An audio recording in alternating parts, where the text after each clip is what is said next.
नमस्कार दोस्तों, स्वागत है आप सभी का। आज इस वीडियो में हम बात करेंगे अफ्रीकन यूनियन के बारे में। इसकी हिस्ट्री क्या है, इसकी सिग्निफिकेंस क्या है अफ्रीका के लिए और पूरी दुनिया के लिए। तो इससे रिलेटेड जितने भी इंपॉर्टेंट फैक्ट्स हैं सबको हम इस वीडियो में कवर करने वाले हैं। आप इस वीडियो को अंत तक देखिएगा। चैनल पर नहीं हो तो सब्सक्राइब अवश्य करिएगा। Politics, economy, GK, geography, science, grammar, technology के तमाम वीडियोज़ के लिए हमारी प्लेलिस्ट को जरूर चेक करिएगा। आप किसी भी एग्जाम की तैयारी कर रहे हो, हमारी प्लेलिस्ट और करंट अफेयर की बाकी वीडियोज़ को देख के आपको काफ़ी हेल्प मिलने वाली है, इसलिए समय निकाल के हमारे चैनल को जरूर चेक करिएगा। चलिए शुरुआत करते हैं। देखिए, अफ्रीकन यूनियन एक कॉन्टिनेंटल बॉडी है। कॉन्टिनेंटल बॉडी, अब देखिए आप सब जानते हैं अफ्रीका एक कॉन्टिनेंट है, तो अफ्रीकन यूनियन क्या हुई, कॉन्टिनेंटल बॉडी हुई। इसमें अफ्रीकन कॉन्टिनेंट के 55 स्टेट्स आती हैं, यानी 55 देश हैं इसका पार्ट, जो कि अफ्रीकन कॉन्टिनेंट के देश हैं। तो अफ्रीकन कॉन्टिनेंट के 55 कंट्रीज जो हैं वो अफ्रीकन यूनियन के पार्ट हैं। अब इसको एक ऑर्गेनाइजेशन थी, organisation of African unity, OAU, इसके सक्सेसर के तौर पे लॉन्च किया गया था 2002 में। सक्सेसर और प्रीडिसेसर आप सब जानते हैं क्या होता है। सक्सेसर क्या होता है कि मान लीजिए ये एक व्यक्ति है, अब इसकी जगह ये व्यक्ति आ गया, तो हम क्या कहेंगे कि ये जो व्यक्ति है ये इसका क्या है, सक्सेसर है, और ये व्यक्ति इसका क्या है, प्रीडिसेसर है। तो सक्सेसर के तौर पे लॉन्च हुआ, मतलब पहले एक ऑर्गेनाइजेशन थी, ऑर्गेनाइजेशन ऑफ अफ्रीकन यूनिटी। इसके बाद इसकी सक्सेसर यानी इसकी जगह किसने ली, अफ्रीकन यूनियन ने। कब, 2002 में।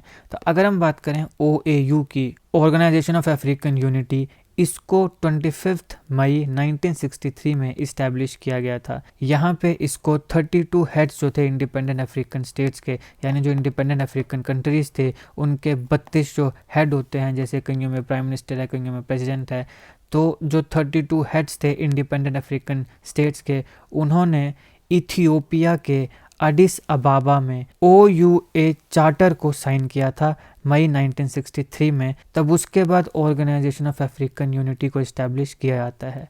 ये जो इनिशिएटिव है इसको क्यों लिया गया, ताकि अफ्रीका को फ्री किया जाए और यूनाइटेड किया जाए। यूनाइटेड किया जाए मतलब एक किया जाए, फ्री किया जाए। किससे फ्री किया जाए, इसको फ्री किया जाए कोलोनाइजेशन से। अलग अलग कुछ देश जो कॉलोनियल स्टेट्स थी उनको फ्री किया जाए, तो एक यूनाइटेड और फ्री अफ्रीका बनाने के लिए इस इनिशिएटिव की शुरुआत हुई थी। इसका मेजर फोकस क्या रहा है, फ्रीडम, सारे के देशों में फ्रीडम, सारे देशों में जस्टिस हो, इक्वालिटी हो हर अफ्रीकन व्यक्ति में, और डिग्निटी के साथ सारे के सारे जो अफ्रीकन लोग हैं वो जिए। इसका ये मेजर फोकस है, फ्रीडम, जस्टिस, इक्वालिटी और dignity among all African peoples.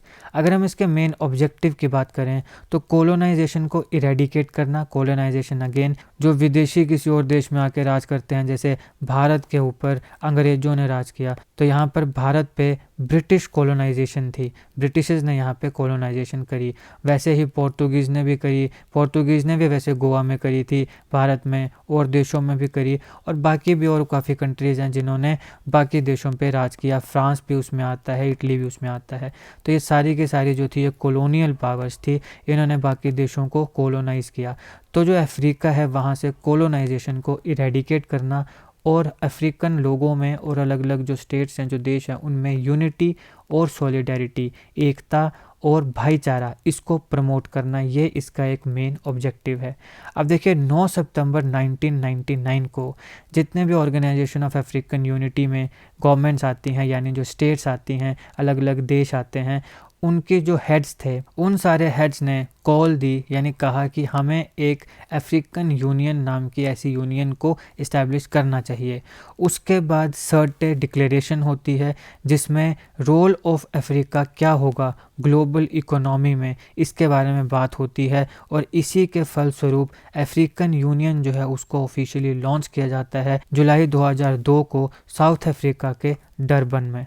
तो यहाँ पे सर्टे डिक्लेरेशन के बाद अफ्रीकन यूनियन को लॉन्च किया गया था 2002 में डरबन, साउथ अफ्रीका में। अभी यहाँ पे 4 इंपॉर्टेंट समिट्स आते हैं जिसके बाद अफ्रीकन यूनियन की फॉर्मेशन हुई। सबसे पहले तो हमने कहा सर्टे एक्स्ट्राऑर्डिनरी सेशन, यहाँ पे डिसाइड किया गया था कि हम अफ्रीकन यूनियन को इस्टेब्लिश करेंगे। फिर आता है लोम समिट 2000, जो ये अफ्रीकन यूनियन है इसके कॉन्स्टिट्यूटिव एक्ट को अडॉप्ट किया गया। अब एक कॉन्स्टिट्यूशन तो होना चाहिए ना, पता तो होना चाहिए भी अफ्रीकन यूनियन जो है वो काम किसके आधार पे करेगी, क्या क्या काम करेगी, क्या लिमिट्स हैं, कैसे काम किया जाएगा। तो उसके लिए कॉन्स्टिट्यूटिव एक्ट बनाया गया लोम समिट 2000 में। फिर आता है लुसाका समिट 2001। यहाँ पे एयू का जो रोड मैप है उसको कैसे इम्प्लीमेंट किया जाए उसके ऊपर बात हुई। और फिर आता है डरबन समिट 2002, जहाँ पे एयू अफ्रीकन यूनियन को लॉन्च किया गया और यहाँ पे जितने भी अफ्रीकन यूनियन की स्टेट्स थीं उनके जितने भी हेड्स हैं उनकी पहली असेंबली हुई, पहली बार उन्होंने मुलाकात करी और आगे अफ्रीकन यूनियन की जितनी भी स्टेट्स हैं उनमें यूनिटी सॉलिडारिटी कैसे बढ़ानी है उसके ऊपर बातचीत हुई। अगर हम विज़न की बात करें तो पीसफुल, प्रॉस्परस और इंटीग्रेटेड अफ्रीका, ये इसका एक विज़न है। हम एक ऐसा अफ्रीका बनाना चाहते हैं जो पीसफुल हो, जहाँ पे शांति हो, जो प्रॉस्परस करे, जहाँ पे गरीबी ख़त्म हो, जो आगे मेहनत करके बढ़े, और इंटीग्रेटेड यानी कि एकता हो। हम इस प्रकार का अफ्रीका चाहते हैं। ये अफ्रीकन यूनियन की विज़न है, peaceful, prosperous and integrated Africa. ये ग्लोबल इकोनॉमी की डायनामिक फोर्स बताता है जो कि अपने सिटीजन्स, जो देश के अलग अलग देशों के, अफ्रीकन कंटिनेंट में जो अलग अलग देश हैं उनके जो नागरिक हैं उनके द्वारा ड्राइव की जाएगी डायनामिक फोर्स ग्लोबल इकोनॉमी में। अब देखिए, ऑर्गेनाइजेशन ऑफ अफ्रीकन यूनिटी का जो रीलॉन्च है अफ्रीकन यूनियन के तहत, ये तब हुआ जब अफ्रीका का जो पोटेंशियल है उसको रियलाइज़ किया गया कि हम भी कॉलोनाइजेशन के ख़िलाफ़ लड़ सकते हैं। और इसका जो मेजर फोकस था वो यही था कि हम ज़्यादा से ज़्यादा अफ्रीकन जो स्टेट्स हैं उनमें इंटीग्रेशन को बढ़ाएं, उनमें कोऑपरेशन को बढ़ाएं ताकि इकोनॉमिक डेवलपमेंट हो सके। ऑब्जेक्टिव्स की अगर हम बात करें तो एयू का जो ऑब्जेक्टिव है वो कहाँ से आता है? कॉन्स्टिट्यूटिव एक्ट जो अफ्रीकन यूनियन का है, जिसको हमने पहले भी देखा, वहाँ पे ऑलरेडी बताया गया है कि हमने क्या काम करना है, कैसे काम करना है। इसके साथ साथ अफ्रीकन यूनियन के जो प्रोटोकॉल होते हैं जहाँ पे कॉन्स्टिट्यूटिव एक्ट में अमेंडमेंट्स की जाती हैं, टाइम टू टाइम इसमें अमेंडमेंट्स भी होती हैं ज़रूरत के हिसाब से। जब अफ्रीकन यूनियन में जितने भी स्टेट्स हैं उनके जो हेड्स हैं उन्हें जब भी लगता है कि अब हमें ये बदलाव करने की ज़रूरत है, ये चीज़ें इंक्लूड करने की ज़रूरत है, वहाँ पर अमेंडमेंट होती है। तो वहाँ से ऑब्जेक्टिव्स निकल के आते हैं। मोटा मोटा इसका ऑब्जेक्टिव यही है कि जितने भी अफ्रीकन कंट्रीज़ और अफ्रीकन लोग हैं उनमें ग्रेटर यूनिटी हो, एकता हो और भाईचारा हो, सॉलिडारिटी हो। एक ऑब्जेक्टिव यहाँ पे ये भी है कि जितने भी 55 मेंबर स्टेट्स हैं अफ्रीकन यूनियन में, उनमें जो टेरिटोरियल इंटीग्रिटी है वो उसे डिफेंड करें, सोवरेनिटी जो है उसको डिफेंड करें और जो इंडिपेंडेंस है उसको डिफेंड करें। अब यहाँ पे इसका मतलब यही है कि दोबारा पुनः कोई भी विदेशी आके हमारे जो 55 मेंबर स्टेट्स हैं अफ्रीकन यूनियन की, उन्हें कोलोनाइज ना कर सके, अब कोई और विदेशी यहाँ पर आके राज ना कर सके। इसलिए ज़रूरी है कि जितने भी 55 मेंबर स्टेट्स हैं उनके टेरिटोरियल इंटीग्रिटी, सोवरेनिटी और जो इंडिपेंडेंस है उसको डिफेंड किया जाए।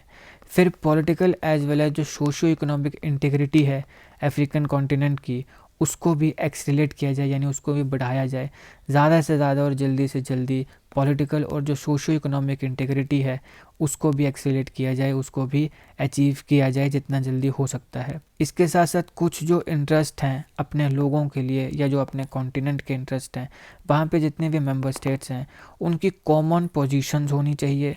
कॉमन पोजीशंस को वो डिफेंड भी करें और प्रमोट भी करें। मतलब कि अगर मान लीजिए कि कोई एक देश है, ये चाहता है कि मैं इस प्रकार की पॉलिसीज़ चाहता हूँ यूनाइटेड नेशन से, या मैं चाहता हूँ कि यूएन जो है वो इस प्रकार का काम करे, तो अब यहाँ पे अगर कॉमन पीपल्स और जो कंटिनेंट है अफ्रीका, अगर ये चीज़ उसके इंटरेस्ट में है तो वहाँ पे जो बाकी अफ्रीकन कंट्रीज़ हैं वो भी कॉमन पोजीशंस को प्रमोट करें। यानी जो इसकी पोजीशन है अगर वो लोगों के और कॉन्टिनेंट के हित में है तो बाकी जो अफ्रीकन कंट्रीज़ हैं वो भी इसका साथ दें, कॉमन पोजीशंस को डिफेंड करें और प्रमोट करें। इसके साथ साथ जो इंटरनेशनल कोऑपरेशन है उसको इनकरेज किया जाए, पीस को प्रमोट किया जाए, सिक्योरिटी और स्टेबिलिटी जो है कॉन्टिनेंट की उसे प्रमोट किया जाए। फिर जो पॉपुलर पार्टिसिपेशन है और गवर्नेंस है इस कॉन्टिनेंट की, उसको डेमोक्रेटिक प्रिंसिपल्स पे और डेमोक्रेटिक इंस्टीट्यूशंस पे किया जाए। यानी कि यहाँ पे डेमोक्रेसी जो है वो इम्पॉर्टेंट है, डेमोक्रेटिक प्रिंसिपल्स और डेमोक्रेटिक इंस्टीट्यूशंस जो हैं उनको हम प्रमोट करें। फिर यहाँ पे कॉमन पॉलिसीज़ जो हैं उसको डेवलप किया जाए और उसे प्रमोट किया जाए। किस किस चीज़ के ऊपर, ट्रेड के ऊपर, डिफेंस के ऊपर, फॉरेन रिलेशंस के ऊपर। और इसके लिए जो नेगोशिएटिंग पोजीशंस हैं उन्हें भी स्ट्रेंथन किया जाए, ताकि अगर कोई नेगोशिएट करना चाहता है तो नेगोशिएट भी कर सकता है। तो ट्रेड, डिफेंस और फॉरेन रिलेशंस के ऊपर जो कॉमन पॉलिसीज़ हैं उनको डेवलप किया जाए और उनको प्रमोट किया जाए। इसके साथ साथ अफ्रीकन डायस्पोरा जो है, जो कि काफ़ी इंपॉर्टेंट पार्ट है अफ्रीकन कॉन्टिनेंट का, जब बात करते हैं अफ्रीकन यूनियन को बिल्ड करने की। क्योंकि जो डायस्पोरा है, अब देखो पता होता क्या है, अपने देश के लोग जब बाहर जाते हैं या अपने कॉन्टिनेंट के लोग जब बाहर जाते हैं दूसरे देशों में, वहाँ पे चार चीज़ें देखते हैं, फिर वो सोचते हैं कि यार हमारे देश में ऐसी चीज़ क्यों नहीं है, ठीक है ना। तो उसी प्रकार से अफ्रीका के लोग जब बाहर गए, उन्होंने जब देखा कि बाहर भैया यूरोपियन यूनियन है, बाहर आपके पास यूनाइटेड नेशन है और अलग अलग ऑर्गेनाइजेशन है, तब उन्होंने कहा कि हमारा यहाँ पे इतना बड़ा अफ्रीका है, इनकी अपनी एक ऑर्गेनाइजेशन या अपनी एक यूनियन क्यों नहीं है। तो फिर यहाँ पे ये जो डायस्पोरा है, इसने एक बहुत बड़ा रोल प्ले किया। भाई ये जब विदेशों से आए तब इन्होंने कहा कि हमारे देश में भी या हमारे कॉन्टिनेंट में भी एक ऐसी ऑर्गेनाइजेशन होने चाहिए जो पूरे अफ्रीका की बात करे। तो इसलिए जो अफ्रीकन डायस्पोरा है, इसने बहुत बड़ी भूमिका निभाई अफ्रीकन यूनियन को बनाने के लिए और सरकारों पर दबाव बनाने के लिए कि आप भी इस प्रकार की एक यूनियन बनाइए। तो यहाँ पे जो अफ्रीकन डायस्पोरा है उसे भी इनवाइट किया जाए और इनकरेज किया जाए कि अफ्रीकन यूनियन के जो काम हैं उनमें वो भी पार्टिसिपेट करें और वो भी अपने आइडियाज़ बताएं कि कैसे हम यूनिटी और जो इंटीग्रिटी है, जो भाईचारा है, उसको कैसे बढ़ा सकते हैं। फिर उसके साथ जो ह्यूमन राइट्स हैं उन्हें भी प्रोटेक्ट किया जाए। ह्यूमन और पीपल्स के जो राइट्स हैं जो अफ्रीकन चार्टर में मेंशन है, इनका अपना एक अफ्रीकन चार्टर है, उसके अकॉर्डिंग जो ह्यूमन राइट्स हैं उन्हें भी प्रोटेक्ट किया जाए। सस्टेनेबल डेवलपमेंट दी जाए पूरे के पूरे कॉन्टिनेंट में, चाहे वो सोशल लेवल पे हो, इकोनॉमिक लेवल पे या कल्चरल लेवल पे। अब जो कॉन्टिनेंट है उसको साइंस और टेक्नोलॉजी के फील्ड में एडवांसमेंट के साथ साथ डेवलप किया जाए, यानी ऐसी डेवलपमेंट होनी चाहिए जहाँ पे साइंस और टेक्नोलॉजी में भी ज़्यादा ध्यान दिया जाए। तो ये है अफ्रीकन यूनियन, इसकी हिस्ट्री, ये कैसे बनी, ये किस ऑर्गेनाइजेशन की सक्सेसर है, इसके मेजर गोल्स क्या हैं, इसके ऑब्जेक्टिव्स क्या हैं, इसका विज़न क्या है, सारी चीज़ों को हमने विस्तार से कवर किया है। होप आपके वीडियो अच्छी लगी। अगर आपको अच्छी लगी तो लाइक करिएगा, शेयर करिएगा। Politics, economy, GK, geography, science, environment, technology के तमाम वीडियोज़ के लिए हमारी प्लेलिस्ट को जरूर चेक करिएगा। आप किसी भी एग्जाम की तैयारी कर रहे हो, हमारी प्लेलिस्ट और करंट अफेयर की बाकी वीडियोज़ आपके लिए काफ़ी हेल्पफुल होने वाली हैं, इसलिए समय निकाल के हमारे चैनल को जरूर चेक करिएगा। जीके, करंट अफेयर और जीके टिक्स की ऐसी वीडियोज़ के लिए हमारे चैनल को सब्सक्राइब करिएगा। आपका बहुत बहुत धन्यवाद।